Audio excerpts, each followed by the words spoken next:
bacon-laced, wrapped, cheese-stuffed meatball with 2 sauces. We're gonna start out with 1.5 pounds of ground beef, or you could use a beef substitute, and about 12 ounces of spicy sausage. So this mixture, you have to cool completely before we add it to the bowl. This mixture is an onion, a jalapeno, and a little garlic, and you saute that until it gets soft in the pan. Then I added 2 tablespoons each of cider vinegar, yellow or brown mustard, Worcestershire sauce, always, especially with ground beef, a fat sprinkle of light brown sugar, and a little salt and pepper, as we said, on the beef portion of this. So this went into here. It's also going to go, hello, into a barbecue sauce glaze. I put a little squirt of ketchup in there too. We're gonna put a big squirt of ketchup over here, about 1 cup. So we have a ketchup base over very low heat. And then we're gonna put exactly the same stuff that we put in the meatball into the barbecue sauce. So we're adding the Worcestershire, the mustard, the vinegar, the whole shebang.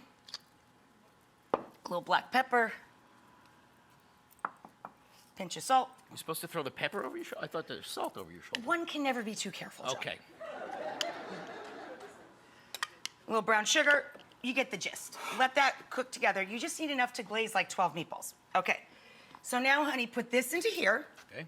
Now you're going to add an egg and about a cup or so of breadcrumb. I just sprinkle enough to coat the top. And then get in there, honey. You can do it.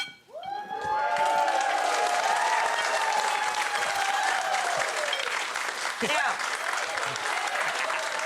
It's all squishy. all right, so once we get that all mixed together, here's a fun surprise for you. In the middle, we're going to plant another flavor bomb, a piece of pepper jack cheese. To make a meatball, and you're gonna start by making a patty with about 1/3 of that. And now you need to nest this in there and cover it up with meat, honey. It seems small or something. Oh, that works. Okay. Then you make laces. Okay. And put the seam on the bottom of the ball. Bottom of, so like Put that, and then the other way.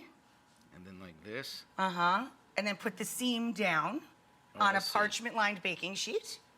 I think that's a little off center, but Well done, John! This is what they look like, guys. Okay. Balls are in the oven, hun. Yes. Do you want to take the meatballs out of the oven and give them a nice, even, thick glaze and then pop them right back in? oh, these look good. Yeah, they do. So it's not 100% there, but we've rendered the bacon to shrink it up. We've rendered the bacon to shrink it up. Like this? Well, More? Less? okay. In between? John has clearly never put nail polish on his fingers. This is harder than it looks. All right, so let's talk ranch. I always use sour cream or thick Greek full-fat yogurt. But basically, I take chive or scallion, parsley, and dill. Fresh dill is the most underused ingredient, in my opinion. Onion and garlic, I just use granulated because it fits through the hole in the squirt bottle a little easier. And your hot sauce of choice. Mix that all together. You can add a splash of vinegar if you want to thin it, or a little bit of lemon juice. But this is delicious and thick and fabulous. Okay, so we're going to take these beautifully crisp They look and saucy. pitch perfect. Oh! Of course, the meatball is not a perfect pitch. It's the opposite of a perfect pitch. I know, I'm mixing But my these are metaphors gonna here, be really tasty. So if you have a little dab of extra sauce, don't throw it away. Use that at the very end there. And then we take the second sauce, the ranch.